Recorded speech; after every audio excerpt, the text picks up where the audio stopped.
जैसा कि आप जानते हैं कि उत्तर प्रदेश में टीजीटी सन 2022 की वैकेंसी आ गई है, जिसमें उर्दू के कुल 13 पद हैं। तो आज के अपने इस वीडियो में हम आपको उर्दू का सिलेबस क्या है ये बताएंगे, किस किस एरिया से क्वेश्चंस पूछे जाते हैं ये सब आपको समझाएंगे। तो आप लोग इस वीडियो को लाइक करें, शेयर करें, हैदरी स्टडी पॉइंट को ज़रूर सब्सक्राइब करें। क्योंकि यहाँ पे आपको यूपी टीजीटी का previous year question paper solve कराया जाएगा, साथ ही साथ टीजीटी उर्दू के सिलेबस के मुताबिक कंप्लीट तैयारी आपको डेली कराई जाएगी। तो आप लोग इस चैनल को सब्सक्राइब कर लीजिए। चलिए शुरू करते हैं। जब आप जाएंगे माध्यमिक शिक्षा सेवा चयन बोर्ड की ऑफिशियल वेबसाइट पे, तो आपको उर्दू का सिलेबस कुछ इस तरह से मिलेगा, जिसको हमने कन्वर्ट किया है और उर्दू में इस तरह से आपको लिख के हाजिर करा दिया है। तो उर्दू ज़बान की जो मुख्तसर तारीख़ है वो आपके सिलेबस का पहला टॉपिक है। उर्दू ज़बान की मुख्तसर तारीख़ आपसे पूछी जाएगी, किस तरह से उर्दू का आगाज़ हुआ। मुसलमानों की आमद के वक्त यहाँ पे प्राकृत ज़बानें बोली जाती थीं। प्राकृतों ने अवामी मेल जोल की ज़बान का दर्जा हासिल कर लिया और दुनिया की सबसे बड़ी ख़ानदान जो ज़बानों की थी वो हिंद यूरोपीय ख़ानदान थी। इसी हिंद यूरोपीय ख़ानदान की एक मशरक़ी शाखा हिंद आर्याई बनी और हिंद आर्याई से ही उर्दू और हिंदी किस तरह से निकली आपसे पूछा जा सकता है। साथ ही साथ आपको हिंद आर्याई जो ज़बान है, कदीम हिंद आर्याई, वुस्त हिंद आर्याई और जदीद हिंद आर्याई, ये जो 3 पार्ट में ये हिंद आर्याई दौर डिवाइडेड हैं, ये आपसे पूछा जा सकता है। ठीक है, यानी कि उर्दू के आगाज़ इर्तिका से मुताल्लिक आपसे सवाल पूछे जाएंगे और साथ ही साथ उर्दू के आगाज़ से मुताल्लिक जो मुख्तलिफ नज़रियात हैं, जैसे मोहम्मद हुसैन आज़ाद का नज़रिया कि उर्दू ब्रज भाषा से निकली, महमूद शिरानी का नज़रिया कि उर्दू पंजाब में पैदा हुई, नसीरुद्दीन हाशमी का नज़रिया कि दक्कन में उर्दू की पैदाइश हुई, मसूद हुसैन खां का नज़रिया कि दिल्ली और गिरदो नवाह में उर्दू की जाए पैदाइश है, सैयद सुलेमान का नज़रिया कि सरज़मीन सिंध पे उर्दू की इब्तिदा हुई और शौकत सब्ज़वारी का नज़रिया कि दुआबे गंगो जमन में उर्दू पैदा हुई और परवान चढ़ी। ये सब नज़रियात आपके लिए मोस्ट इम्पोर्टेंट है, इनको आप बड़े ध्यान से पढ़िएगा। इसके अलावा दिल्ली और लखनऊ के दबिस्तान से भी क्वेश्चंस आपके पूछे जाएंगे। दिल्ली के दबिस्तान की खुसूसियात क्या है और कौन कौन से मशहूर शायर यहाँ पे गुजरे हैं, उनसे मुताल्लिक सवाल आपसे पूछा जाएगा। साथ ही साथ लखनऊ के दबिस्तान शायरी से सवाल आएगा। यहाँ के जो अहम शोरा हैं जैसे मुसफ़ी जुरत, इंशा, शाह नसीर, रंगीन, आतिश, नासिक, नसीम, मीर अनीस मिर्ज़ा दबीर, इन सब से सवाल आपके पूछे जा सकते हैं। उसके अलावा उर्दू शायरी का इर्तिका पूछा जाएगा, किस तरह से उर्दू शायरी ने तरक्की की। दक्कन में इसकी शुरुआत हुई, तो दक्कन से लेकर के पूरे जो दौर चला आ रहा है शोरा का वो आपसे पूछा जाएगा। ठीक है, उर्दू शायरी की बात करें तो गज़ल हो, चाहे मसनवी हो, मरसिया हो, इन सब की शुरुआत दक्कन से हुई। तो दक्कन के जो कुछ मशहूर और अहम शोरा हैं उनके बारे में आपको पढ़ना पड़ेगा। जैसे कि आपको पढ़ना पड़ेगा मुल्ला वजही को, उनकी तसनीफ कुतुब मुश्तरी जो मसनवी है और सबरर जो उनकी नसरी किताब है वो आपको पढ़ना पड़ेगा।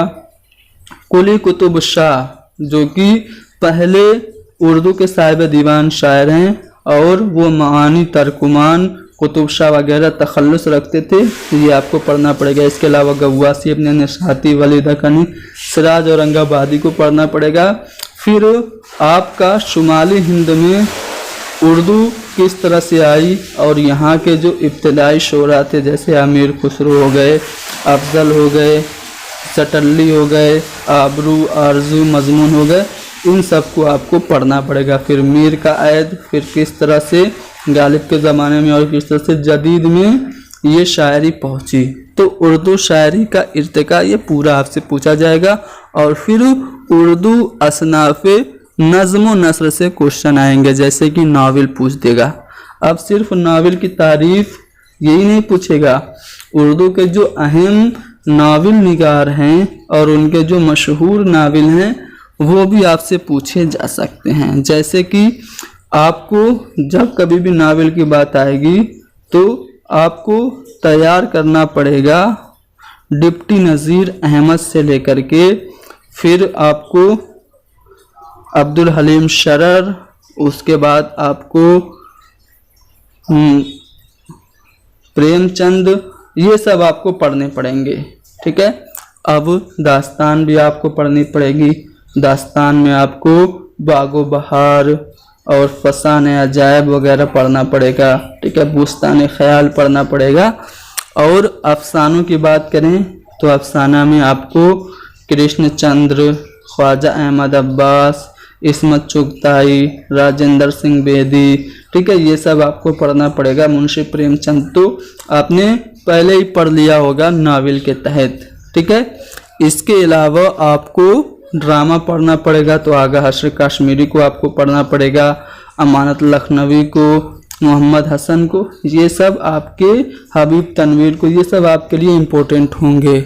इसके अलावा गज़ल की बात करेंगे तो वली, फिर मीर तकी मीर, मोमिन खां मोमिन, फिर गालिब, ख्वाजा मीर दर्द, फिर हसरत से लेकर के जदीद के जो गज़ल के शोरा हैं उन सबको आपको पढ़ना पड़ेगा। फिर कसीदा की बात आएगी तो सौदा और ज़ौक़ आप पढ़ेंगे। मसनवी में मीर हसन और गुलजार नसीम के जो खालिक हैं पंडित दयाशंकर नसीम, वो पढ़ना पड़ेगा। नज़्म भी आपके लिए इम्पोर्टेंट होगी। नज़्म में आपको नज़ीर अकबर आबादी, इस्माइल मेरठी और फिर अल्लामा इकबाल वगैरह आपके लिए इम्पोर्टेंट होंगे। फिर मरसिया की बात आती है तो मरसिया में आप मीर अनीस मिर्ज़ा दबीर को पढ़ेंगे। तो ये सब आपको पढ़ना पड़ेगा और डिटेल से पढ़ना पड़ेगा। टोटल 125 सवाल सिर्फ और सिर्फ उर्दू के पूछे जाएंगे, जिसमें 80-90 क्वेश्चन तो ऐसे होंगे जो कि सबको आएंगे। एक एवरेज स्टूडेंट भी 80-90 क्वेश्चन कर लेगा, लेकिन आपका जो सिलेक्शन होगा वो 80-90 क्वेश्चंस के अलावा जो थोड़े से मुश्किल सवालात हैं उनको आप कर पा रहे हैं कि नहीं कर पा रहे हैं, इस पे आपका सिलेक्शन डिपेंड करेगा। ठीक है ना। तरक्की पसंद तहरीक से वाबस्ता क्वेश्चंस आएंगे। तरक्की पसंद तहरीक के जो नुमाइंदा शोरा हैं, जो नुमाइंदा फिक्शन निगार हैं, तरक्की पसंद तहरीक के जो तनकीद निगार हैं, इन सब से सवाल आपके पूछे जाएंगे। ठीक है। मशहूर किताबें जैसे कि बागो बहार जो कि मीर अमन की है, फसान अजायब रजब अली बेग सरूर की है, फसान आज़ाद रतन नाज सरसार की है, शेरुल अजम जो कि शिबली नुमानी की है, मुआज़ना अनीसो दबीर जो कि शिबली नुमानी की, और हमारी शायरी जो कि हाल की है, ये सब भी आपके लिए अहम हैं। इसके अलावा आपको मशहूर मुसन्निफीन और शोरा के बारे में पढ़ना पड़ेगा। मीर अमन को पढ़ेंगे, मीर अमन पढ़ेंगे तो पूरा फोर्ट विलियम पढ़ना पड़ेगा। फोर्ट विलियम कॉलेज से वाबस्ता और भी जो मुसन्निफीन है जैसे मीर शेर अली अफसोस, ख्वाजा हैदर बख्श हैदरी, काजिम अली जवां, मज़हर अली वेला, ये सब आपको पढ़ने पड़ेंगे। रजब अली बेग सरूर पढ़ना पड़ेगा, सर सैयद को, अबुल कलाम आज़ाद को, मौलाना मोहम्मद हुसैन आज़ाद को। ठीक है। उसके बाद शायरों की बात करें तो मीर गालिब, मोमिन इकबाल, चकबस्त अकबर, फिराक गोरखपुरी और फैज़ अहमद फैज़, ये आपके लिए इम्पोर्टेंट हैं। ग्रामर से भी क्वेश्चंस पूछे जाएंगे। ग्रामर के क्वेश्चन आसान होते हैं लेकिन इसमें गलती के चांसेस होते हैं, इसको भी आप लोग अच्छे से पढ़ लीजिएगा। ग्रामर में आप ज़माना पढ़ लेंगे, हाल, माजी हाल और मुस्तकबिल, तज़किर व तानीस, वाइस जमा, इस्म फ़ेल, सिफ़त और ज़मीर, इन सब की तारीफ़ और मिसालें आप याद कर लीजिएगा। ठीक है। इसके अलावा आपके जो सनाए व बदाएँ हैं उनसे भी क्वेश्चन आएंगे। तशबीह, इस्तिआरा, तजनीस, हुस्न तालील, तज़ाद, लफ़्ज़ व नशर, इनसे क्वेश्चंस आएंगे। कैसे क्वेश्चन आएंगे, एक शेर दे देगा और पूछेगा इसमें कौन सी सिनत है। ठीक है, मुहावरे और कहावत भी आपसे पूछे जाएंगे। जदीद दौर के जो मशहूर शायर और अदीब हैं वो भी आपके सिलेबस में शामिल हैं। अखबार और रिसाले और अफसाना निगार और नावल निगार, ये सब आपको पढ़ने पड़ेंगे। ठीक है, तो ये तो आपने जान लिया सिलेबस। अब मैं आपको बताऊंगा कौन सी किताब आपको पढ़ना चाहिए। ठीक है, तो सबसे पहले तो आपको नूरुल हसन नकवी की तारीख़ अदब उर्दू ले लेना चाहिए। पूरी उर्दू अदब की तारीख बहुत ही कम पेज में उन्होंने आपको इकट्ठा करके दे दिया है। उसके अलावा उर्दू नस्र उस उर्दू नस्र का तनकीदी मुतालिया जो कि सुम्बुल निगार की किताब है वो आप पढ़िए, और फिर उर्दू शायरी का तनकीदी मुतालिया ये भी सुम्बुल की है, वो आपको पढ़ना है। ठीक है, इसके अलावा NCERT की एक बुक आती है उर्दू ज़बान अदब की तारीख। ठीक है, उर्दू ज़बान अदब की तारीख सानवी और आला सानवी दर्जात के लिए ये आपको NCERT की बुक आपको पढ़नी है। ठीक है, और आपको अगर प्रैक्टिस करना है तो उसके लिए आपको एक ऑब्जेक्टिव बुक आती है मुमतहिन। ठीक है, उसको ले लेना है, और बहुत डिटेल से पढ़ना है तो आपको मनार उर्दू ले लेना है। ठीक है, मनार उर्दू में सभी शोरा के बारे में डिटेल से, सभी मुसन्निफीन के बारे में और उनकी तसानीफ के बारे में बहुत तफसील से बताया गया है। लेकिन मनार उर्दू बहुत ज़्यादा आपको लेंदी हो जाएगी। उसमें से आपको क्या करना है, सिलेबस उठाना है, सिलेबस से आपको टॉपिक देखना है और उन टॉपिक को मनार उर्दू से पढ़ लेना है। मनार उर्दू में सभी चीज़ें डिटेल से आपको मिल जाएंगी। तो ये था सिलेबस, और मैंने साथ ही किताबें भी आपको बता दी। उम्मीद करता हूँ कि ये वीडियो आपके लिए फ़ायदेमंद होगी। आप वीडियो को लाइक करें, शेयर करें, हैदरी स्टडी पॉइंट को ज़रूर सब्सक्राइब करें।